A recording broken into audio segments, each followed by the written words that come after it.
Hola, hola, hola, ¿cómo le va, padre? ¿Cómo Muy está? buenas noches, Claudia. ¿Cómo estás? ¿Bien? Aquí andamos, sí, empezando un nuevo mes. Muy bien. Y vamos a empezar con otro ruso. Tenemos unos cuantos rusos en ajedrez. Evidentemente han sido y siguen siendo una potencia. Esta vez con Jan Nepomniachtchi, que, bueno, jugó, fue campeón o ganó el torneo de candidatos y jugó por el título mundial con Magnus Carlsen. En el 21 fue, Sí. por ahí. Igual el historiador acá es usted porque yo no le busco tanto las biografías, ¿eh? Yo miro un poco, me informo un poco antes de cada encuentro y hay cosas interesantes. Además, vos me mandaste un video también un poco como de presentación, un poco para tener un poco más de ideas y en algún momento Jan Nepomniachtchi se había como estancado después de haber tenido un proceso de crecimiento meteórico, digamos, así. Sí. eh, pero después llegó a una especie de meseta, ¿m? Y bueno, resulta que él también compite como gamer, de algún modo, en un juego, estos juegos así, Sí, en varios electro, juegos en un equipo, ¿no? Porque en un juegan en equipo, bueno. equipo. Mm. Y claro, todo eso divide un poco las energías, ¿no? Entonces, de algún modo, pero ahora ya dejó eso y retomó el ajedrez. Y eso me hacía pensar, ¿no? Después, sobre todo, ilustrado un poco por la partida de hoy, que es una partida muy interesante con Peter Leko, que es húngaro, pienso, eh, Es en donde... nacido en Serbia, pero es de nacionalidad húngara. Húngara.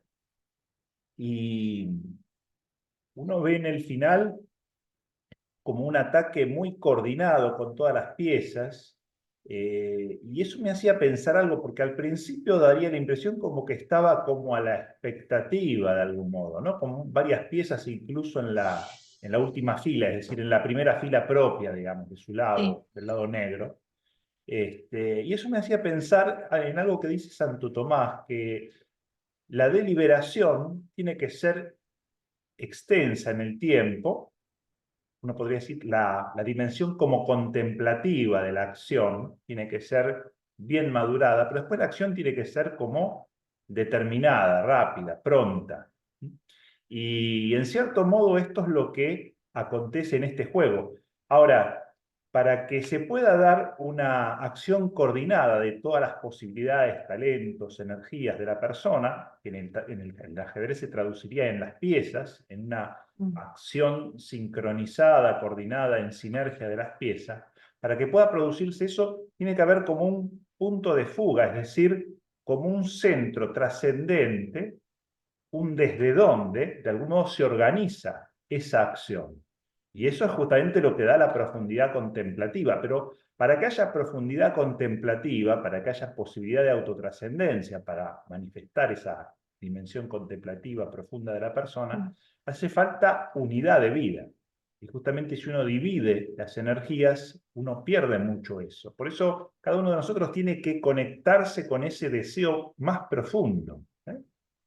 Para el creyente es el deseo de Dios, pero de algún modo hay como un deseo que de algún modo guía la vida, un Ujú. deseo fundamental. Y después hay muchos pequeños deseos que a veces pueden como de algún modo desgastar ese gran deseo o no expresarlo plenamente, ¿no? Yo creo que ahí es donde uno se va un poco del camino. Lo que pasa con Jan Nepomniachtchi a nivel lúdico en el juego, lo podemos tomar como una metáfora de lo que podría pasar en la vida. Es decir, uno tiene un cauce principal, pero si se distrae por pequeños caminitos, es decir, pierde esa capacidad de síntesis, de conjugar sus mejores posibilidades, sus mejores riquezas, en una acción de algún modo o en un estilo de vida que de algún modo tenga pleno sentido. En el ajedrez ese pleno sentido es ganar la partida, dar jaque mate de algún modo, ¿no? Pero creo que es una buena metáfora de cómo utilizamos nuestras energías, qué es lo que habilita el uso de nuestras energías y la coordinación de esas energías. Justamente una Sí. persona que es contemplativa, que tiene profundidad, puede conectar todo, todo está conectado y en realidad puede verlo eso, conectado así. Si no hay profundidad, es como que estamos siempre medio improvisando, medio distraídos, medio dispersos, pero en nada hacemos demasiado bien, es decir, estamos como en muchas cosas y en nada muy en serio, ¿no? Y de lo que se trata es de estar muy en serio en aquello que es el propósito de nuestra vida, para qué estamos en el mundo, ¿no? ¿Para qué hemos venido al mundo? ¿Cuál es el sentido de nuestra persona, de nuestro espíritu, de nuestra originalidad como seres humanos, como hijos e hijas de Dios, ¿no? Bueno, esto es lo que me hizo pensar esta partida, la vinculación entre contemplación y acción. Cuanto más profunda sea la contemplación, más exacta, enérgica, contundente va a ser la acción. Bueno, este video me lo voy a tener que escuchar varias veces porque yo soy esa de las que agarra muchos caminitos. Sobre todo ahora que estás preparándote para las Olimpiadas, es mi gran Yo recomendación. dije, este Yo padre creo que estuvo... ese es el problema fundamental. Si yo tuviera que ser parte del cuerpo técnico, asesor olímpico de ajedrez, lo que te diría es eso, es decir, No te distraigas. pero claro, el gran tema es que en realidad tus distracciones son muy vitales y de cosas muy significativas. Es decir, acá estamos siempre Algunas, hablando algunas. de la metáfora de un juego, ¿no es cierto? Y en la vida hay cosas que realmente son prioritarias. Cuando uno habla de una metáfora se refiere a algo, a un analogado, es decir, a qué nos estamos refiriendo. Yo me estoy refiriendo en esta meditación a la vida, ¿no es cierto? En el juego, evidentemente, muchas veces por cuestiones vitales uno tiene que postergar cuestiones deportivas, ¿no? Que no son la última instancia en la vida de la persona. Pero es cierto que si uno va a jugar un torneo, una olimpiada, un momento muy particular, debería priorizar eso, digamos. Otras cosas Sí. se pueden hacer en otro momento. Y si no, uno no se dedica a eso. Pero si se dedica, se concentra en eso en ese momento, al menos en las Veo que semanas usted previas. está como en comunicación con el entrenador del equipo, me parece usted. Yo no sé qué te dice el Telepáticamente entrenador, dice. pero... No, no, no, no. Pero Siempre claro, si no se da me pregunta si eso, todas estudié. esas energías no están del todo, claro, por más que esté toda esa sabiduría, esa experiencia, No, no, hay evidentemente que no entrenar. logran Es evidente. fraguar plenamente, y ahí es donde se nota, a nivel competitivo, es donde se nota la diferencia claramente, ¿no? Sí. Bueno, yo ahora voy a hablar de la parte, un poco de la partida, destacar que son dos niños prodigios de diferentes épocas y con también diferentes acciones en sus vidas particulares, este detalle que usted contó de los videojuegos, porque eh, hay que hablar de una soledad que suele tener el ajedrecista y pensemos que estos jóvenes de niños tienen mucha soledad también, porque así como viajan por el mundo, conocen diferentes culturas, están también muchos ratos o en viajes, en aeropuertos, esperando el torneo o en concentraciones. Y a veces hacen deportes, sí, pero muchas veces comparten esto, los videojuegos, es una opción. Y entonces está esa tentación de acercarse al videojuego. En cambio, en la época del eco, más bien el fútbol u otros deportes más activos han tenido más preponderancia en sus vidas, ¿no? Es una persona muy organizada. Y las partidas se presenta así, es un jugador, los dos son muy completos, pero Leco es un jugador muy estratégico, muy tablífero, muy conocido por sus empates, ha jugado final de campeonato mundial acá en San Luis, era uno de los candidatos que lo ganó Topalov, ese campeonato mundial, y Leco en su organización el problema que tiene son las excesivas tablas, ¿no? Porque tiene un buen estilo de juego, pero tiene excesivas tablas, entonces eso no lo ha llevado a ser campeón mundial, pero sí ha estado bastante cerca. En el caso de Nepomniachtchi, bueno, también ha estado muy cerca del campeonato del mundo, todavía tiene muchas posibilidades, fue el último desafiante que hubo, que Din le ganó en el campeonato, en la final, y es el abanderado de Rusia, la verdad que es un peso muy grande cargarlo sobre sus espaldas, de ser ese elegido, ¿no? Más que nada por sus resultados, por sus grandiosos resultados, pero que también él mismo confesó que tuvo muchas distracciones con los videojuegos, pero seguramente también le rendía económicamente porque el mundo de los videojuegos tiene un sponsoreo importante, que no digo que el ajedrez no lo tenga, pero quizás en menor medida, ¿no? Así que, y no sé si lo otro también los tienta mucho por el juego en equipo. El ajedrez es muy solitario. Y Bueno, también yo esta creo parte. que en el tema de los rusos en particular hay una formación que es muy dura y mucha soledad, ¿no? Es decir, en general, como estilo cultural, ¿no? Lo que uno ha leído, escuchado, es como que es mucho el sacrificio, el sentido del esfuerzo, del sacrificio. A mí me llamaba la atención ahora que estaba haciendo esa sinopsis, poniendo los temas de los ajedrecistas, de las partidas, cómo se concentra todo esto del esfuerzo, de la constancia, del sacrificio en los ajedrecistas rusos, ¿no? En general traduce eso, transmite eso, ¿no? Y eso yo no sé si nos hace un poco endeble, justamente. Es decir, como que hay una cierta fragilidad afectiva No, pero también, ¿no? yo pienso que es a nivel general, porque en China pasa exactamente lo mismo. Han sido entrenadores rusos que se trasladaron a China.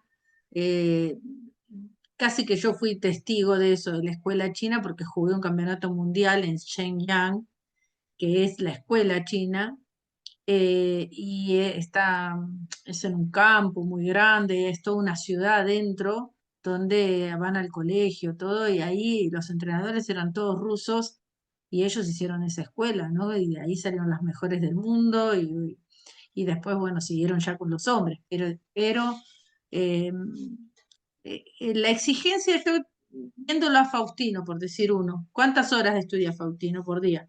Pero, por ejemplo, en el caso de Por Faustino semana. es un buen ejemplo porque hay una contención familiar, una cercanía afectiva que ¿Sí? yo creo que le permite darle un sentido lúdico que posiblemente tampoco en la formación china esté, ¿no? Es decir, me parece que No, esto mismo pero no, incluso, no. esta misma Sí, sí observación para está, los sí rusos me está. parece que... Sí está porque por ahí, yo no lo he visto tanto en los rusos, pero en los chinos sí, porque Dean Liren ha viajado con la madre, Hou Shifan también, con su familia en general, casi todos. Niños prodigios han sido muy acompañados, lo mismo pasa con Gukesh, con Pragnath, o sea, con todos los de la India, de China. Hay un acompañamiento familiar, ¿no? En la medida de lo posible. En Rusia no tanto porque no ha habido costumbre siempre han sido delegaciones con los entrenadores, todo el equipo, pero quizás por una falta de costumbre, no creo que sea porque los padres no los quieran acompañar, pero de todas maneras, eh, la vida con padres o sin padres suele ser bastante sacrificada por la cantidad de horas que está, pero sacrificada con gusto, porque cuando vemos a niños como Faustino o escuchamos a Magnus Carlsen, su padre, ¿no? Ha contado la vida, la historia, también han tenido una vida muy interesante y divertida, Judy Polgar, o sea, se sacrificaron algunas cosas, pero también se tienen otras, ¿no? Así que, bueno, son caminos. Vamos a ver esta partida que fue jugada en 2016 con un muy joven Nepomniachtchi, ya un maduro Leco. Es una defensa siciliana. Vamos a ver, eh, entender un poco las ideas, ¿no? Acá está por plantear ya la Nasdorf, que es tan agresiva, y Nepomniachtchi la juega asiduamente y está muy preparado en la teoría. Leico también, porque es un ajedrecista súper teórico. Sé que es una partida que tiene bastante teoría, pero además es esta lucha de el Leico estratégico sólido y Jan Nepomniachtchi que lo que intenta hacer es complejizar esta partida y llevarlo a un terreno donde haya complicaciones, lo cual no es tan fácil, porque por más que la Nasdor sea una defensa agresiva y de lucha, la excesiva cantidad de teoría que tiene, o sea que son partidas teóricas hasta la jugada 25, a veces 27, digamos que por ahí no están la situación como para decir van a salir a ganar, ¿no?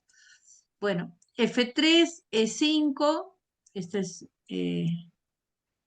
creo que ya lo he comentado en algún momento, que las negras sacrifican esta casilla, a cambio de una preponderancia en el centro, ¿no? Este peón está peleando casillas centrales y como esta es la única debilidad y es muy difícil atacarla porque la sostiene con el alfil y el caballo no puede saltar a B5 para atacar a la debilidad y en F5 siempre está el alfil dispuesto a eliminarlo al caballo que entre. Entonces es difícil y tampoco es fácil llegar con un caballo a C4 para atacar la debilidad porque aparecen temas con B5.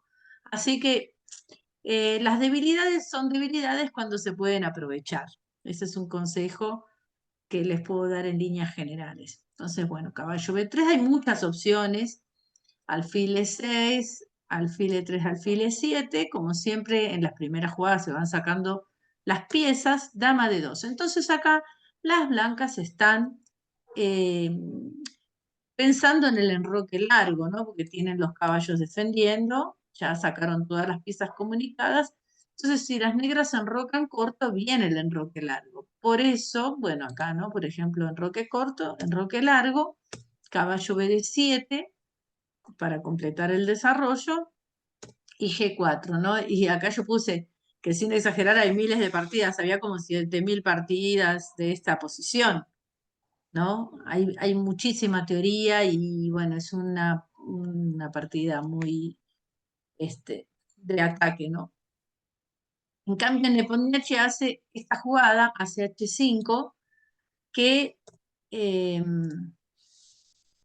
bueno, yo no conozco tanto, entonces es una jugada que ya se ha jugado anteriormente, pero es como que parece medio ilógico porque dice, bueno, el negro no se va a enrocar en el flanco dama porque las piezas blancas están atacando para este lado, pero además, o sea, están mirando, ¿no? Está muy abierto el flanco dama como para hacer un enroque.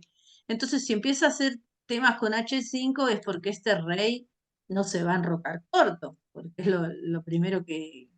Pero en realidad el H5 es estratégico, la idea es evitar el ataque con G4 y el rey en la medida de lo posible se queda en el centro. Si lo atacan mucho puede esconderse en el flanco dama, pero mientras que no haya ataque, el rey se queda en el centro. Entonces, esa es un poco la idea y acá Leco desarrolla las piezas del flanco rey. Entonces, caballo B7, fíjese cómo las negras están esperando que el blanco tome la decisión donde se va a enrocar. Entonces, caballo D5 y ahora alfil por D5. Esta jugada es desequilibrante de la posición. Las blancas ceden la casilla, ¿no? de D5, o sea, ya el punto S débil ya no va a estar más porque va a tener que tomar de peón, pero las negras cedieron el par de alfiles. Entonces aquí ya las blancas se comieron el par de alfiles y ahora va a haber una lucha entre alfiles y caballos, que eso ya genera el desequilibrio como decíamos antes, ¿no? Porque es una posición un poco abierta donde los alfiles están amenazando, ay, perdón que se salió torcida la línea, los alfiles están apuntando hacia el flanco dama y las negras lo que tienen es buenos puntos fuertes para sus caballos. Por ejemplo, C5, aunque ahora no puede entrar, es un punto fuerte. En algún momento puede hacer un B5, el C4 puede ser un punto fuerte, este F4 puede ser un punto fuerte, F5 puede ser una casilla donde no lo puedan echar, pero en realidad Nepomniachtchi va a generar otro tipo de casillas que ahora lo vamos a ver. Igualmente todo esto es teórico.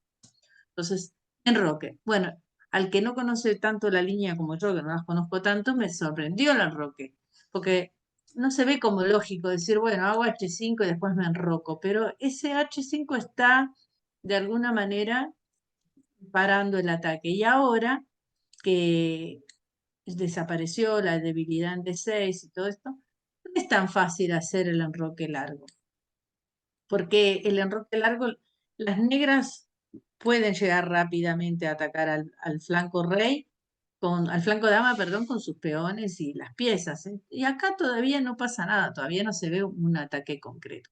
Pero además, este peón de D5 también puede ser atacado, ¿no? Porque no lo va a poder defender con C4 porque va a dejar de defender al rey. Entonces, por eso mismo es el enroque corto. Ambos enrocan corto porque ahora las blancas van a pensar en una defensa de su peón. Y acá viene dama B8. Todo esto se había jugado en una partida de Sarik con Nepomniachtchi en 2014 y esta partida es de 2016. ¿Cómo es el proceso de preparación de una partida?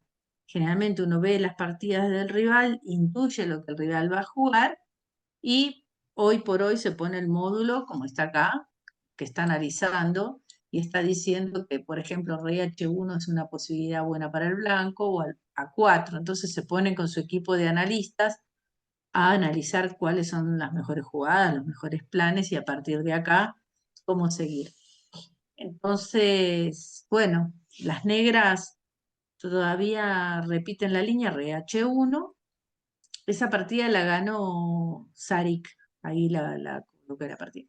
Entonces, y acá hace alfil de 8. Acá se van se van alejando de la teoría. El alfil de 8. Bueno, este alfil de 8 es temático porque el alfil acá no está bien, le falta actividad. Entonces, ese alfil viene para cambiarse por el otro alfil, teóricamente, porque en esta partida nos va a sorprender. Pero sobre todo, es mejorar un poco las piezas, esa sería la idea. Pero la idea de Nepomniachtchi es otra. En principio, lo que quiere hacer es poner la torre en la columna, avanzar el peón de E4, o si se cambia por el de F4, y se juega F4 el blanco porque en algún lado tiene que romper, y ahí adueñarse de la casilla E4 cuando se abra y de E5. Está pensando en esas ideas. Eh, entonces acá jugó el F4 y acá le habían jugado C4. En lugar de F4 le había jugado esa partida de Sarek, le habían jugado C4. ¿No? Alfil B6, cambió los alfiles y después jugó F4. Entonces él acá, fíjese que jugaba hasta la jugada 15, ¿no? Toda la teoría. Entonces acá le juega directamente F4, Leco. Es otra variante. Y entonces torre 8. No decidió el cambio del alfil, que eso es interesante, porque a mí de esta partida lo que me fascinó fue la actitud de este alfil, porque es como que tienen vida las piezas, ¿no? Y la de este caballo, no de los caballos en general, ¿no? Porque un caballo va a desaparecer. Pero como las negras que están con sus piezas de tan lejos, mirando de lejos, son tan activas y tan coordinadas en su acción. D4 es para sostener el peón de D5 y B5 justamente para generarle una debilidad en D5. F por E5 cambia, bueno, acá hay varias ideas, caballo por E5 y se cambian los peones. ¿Por qué todos estos cambios? Porque la posición abierta favorece a los alfiles. Entonces las blancas están intentando hacer, llegar a un final, que es lo que va a pasar, con alfiles apuntando en el flanco y con este peón, que es un peón de más virtualmente en el flanco dama, y generar algún tema para el final. O sea, un final, si acá se cambian las damas y por ahí desaparece una torre, yo creo que le da clara ventaja al blanco. Entonces, Leco, que es un gran finalista, lo que está haciendo es, bueno, maniobra para ver si simplifica algún caballo, después ver si va a cambiar la dama. Esta dama parece que no hace absolutamente nada. Entonces, bueno, es una opción buscar un cambio de damas y después un final casi que se puede ganar caminando con este peón alejado, porque no es tan fácil una defensa, porque es un peón libre. O sea, ese peón compensa el peón de F7, el peón de F7 no genera ningún riesgo. Entonces, si uno pudiera apostar, parecería que por las blancas, ¿no? Entonces, sacarle ese caballo C4, ese caballo molesta, lo tiene que eliminar. Entonces ya se desaparece uno de los alfiles. Acá está igualada la posición, ¿no? Pero las negras ya están generando un problemita en la columna. Hay una cierta presión sobre B2 y este peón restringe mucho la posición del blanco. Y acá es donde aparece este tema del caballo en I4, que es lo que yo digo que es esta maniobra cortita de alfil, la torre, y quedarse con la casilla 4 me parece súper interesante. Entonces, el G1 que acá El había módulo puesto no lo como ve muy propuesta. bien eso porque baja Sí. cuando hace ese movimiento, le baja, o sea, se desequilibra en favor de las negras la partida, pero no sé qué alternativa había. Esta, caballo F5, que ahí le puse, que es una jugada Ah, era bastante cierto. agresiva Sí, sí, porque sí. genera Sí, era ese, alguna sí. dificultad, Sí, sí. ¿no? Genera alguna dificultad, incluso puede haber golpes tácticos acá, porque si se come el alfil puede entrar la dama, entonces puede haber temas tácticos acá. Por eso hay que jugar agresivo, pero el estilo del eco es más de precaución. Y esa jugada checa mucho el alfil. Acá ya empieza a quedar mejor el negro. Ujú. Dama B7, está tocando el peón de D5. Dama C2, también toca el peón de C4. O sea, siempre cada uno va haciendo como un tanteo de la posición. Y caballo 4. Bueno, esta jugada es muy buena porque defiende de manera indirecta al peón porque hay un doble. Las defensas de nuestras piezas son directas o indirectas. En este caso es indirecta. Torre a E1 y ahora le comió el peón de D5.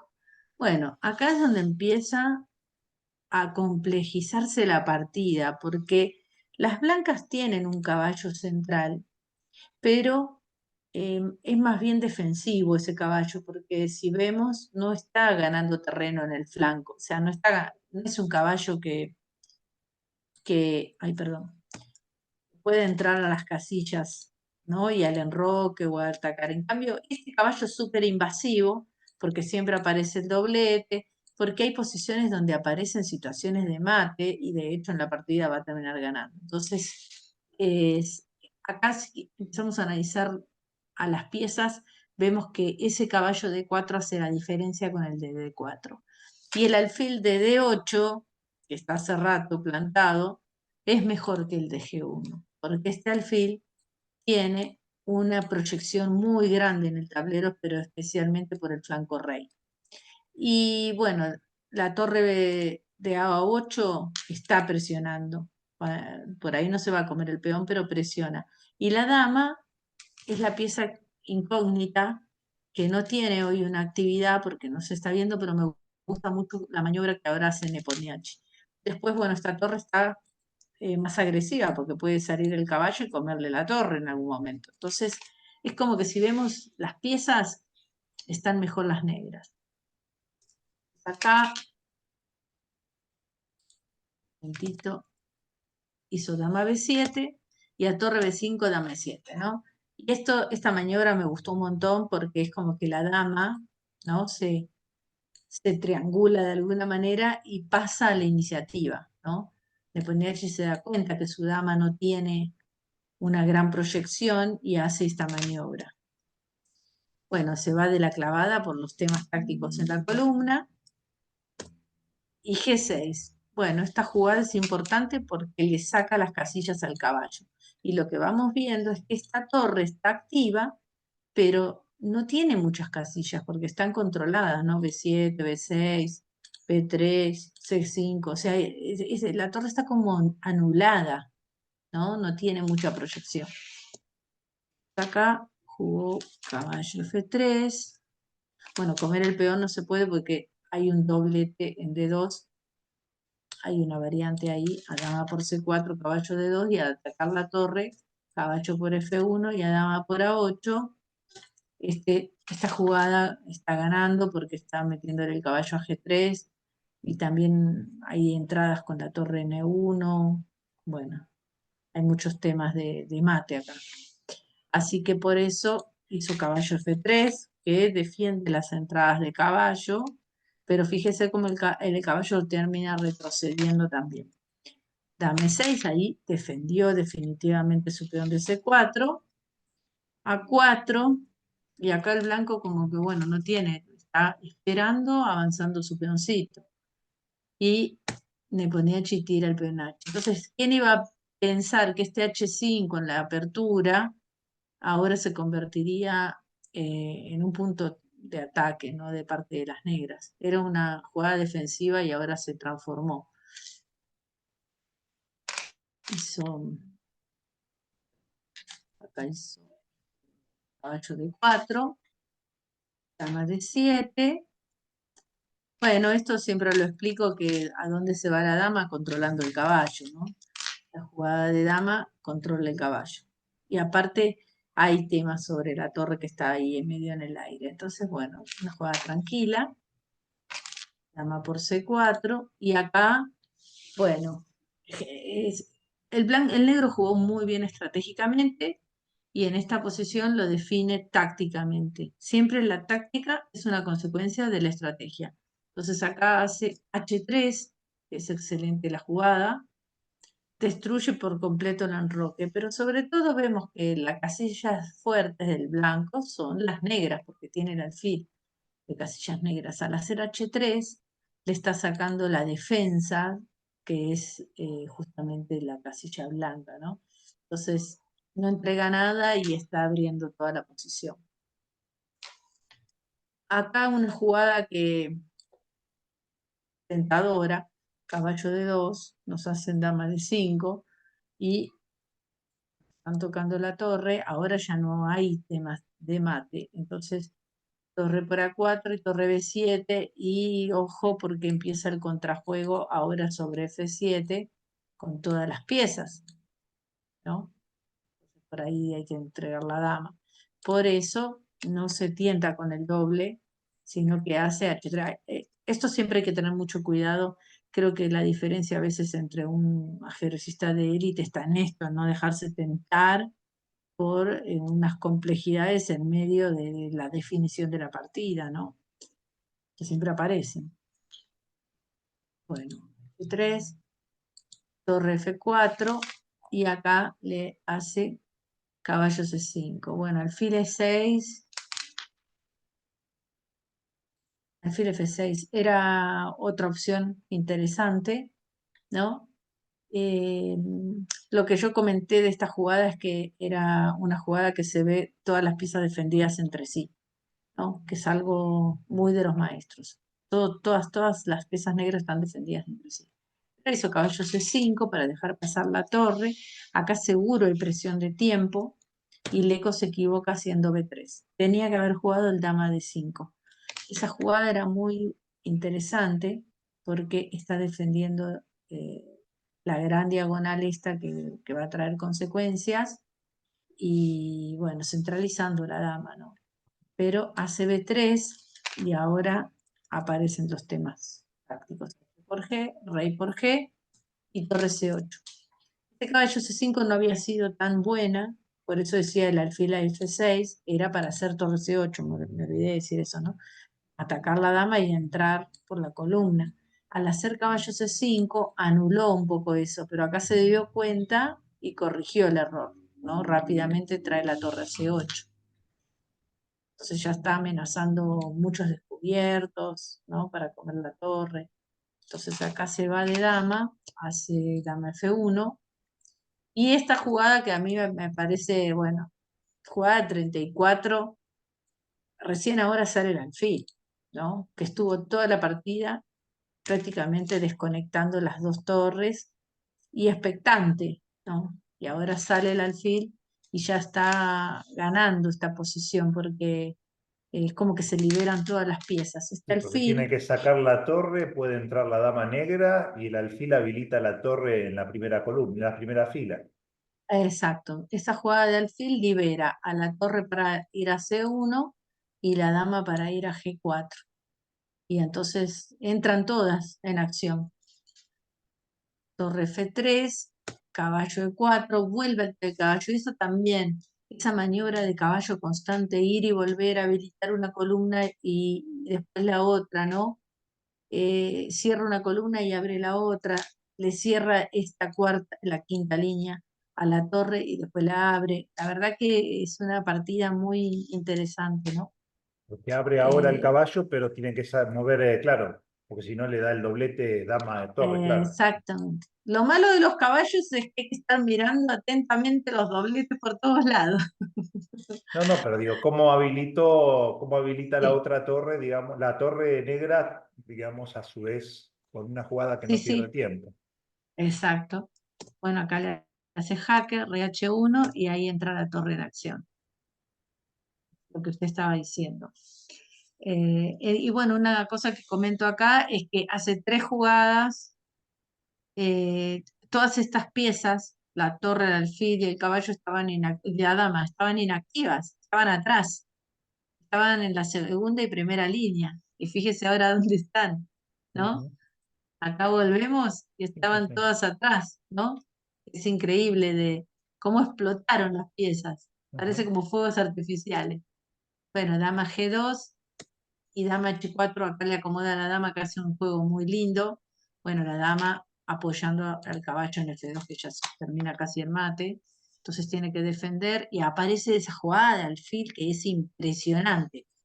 Una clavada y el desvío de la torre porque entra el caballo a C2.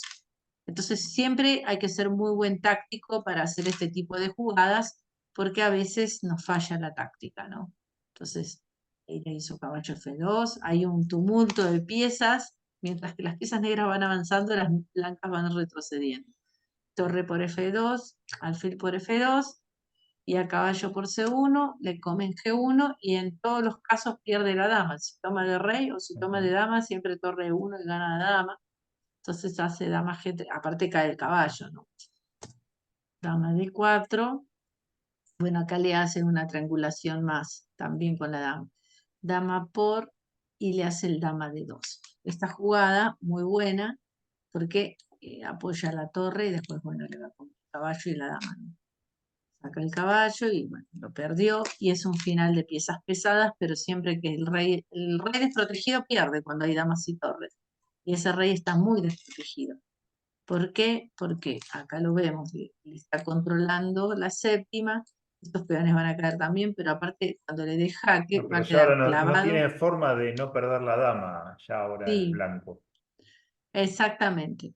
Entonces acá ya abandonó en esta posición, porque no tiene ahí jaque, ¿no? Y si tapa de torre, ahí lo deja Estoy amenazando ya. la primera fila. Exacto. Así que bueno, para mí es una partida impresionante. Creo que ya. y, Sí, sí, es un la ataque verdad que tiene una calidad, contundente. La verdad de que juego. pocos finales así tan espectaculares en cuanto a contundencia, ¿no? Como que estaba todo, de algún modo, todo como, Sí. no digo reprimido, pero como agazapado, ¿no es cierto? Y de golpe No, no, tira con todas tiene las piezas arte. coordinadas. Sí, sí, sí, sí. Es Un una ataque partida súper nuclear artística. casi. Un ataque nuclear Sí, fue. sí, sí, sí. Es como que no pasa nada y de repente pasó todo, ¿no? Yo creo que el eco no se dio cuenta que perdió. Todavía hay que avisarle. Muy bien. Bueno, la próxima seguimos Y con una seguimos en jugadora la rusa, ¿eh? zona, ¿no? Porque Sí, tenemos sí, ahí sí. a una rusa y tenemos también a una húngara, así que más o menos seguimos en la misma Sí, zona. más o menos la misma línea, como un match Pero Rusia-Hungría. una partida más tranquila, más estratégica, más elegante. Sí, como Bueno, la jugadora misma, Caterina Lano, ha sido campeona europea, desafiante del título mundial, ganadora de torneos muy fuertes con hombres y también, bueno, con una vida muy interesante ucraniana de ujú. nacimiento, Pero vivió en Donetsk, casada, claro, sí, casi en Rusia, digamos, después sí. por opción y una Después, situación muy compleja, casada digamos, con un ruso, sí, en sí, bueno, segundas nupcias. sí, pero lo vamos a charlar la semana que viene y porque, bueno, son estos conflictos de la vida política de los países que afectan tanto a las personas, ¿no? Ujú.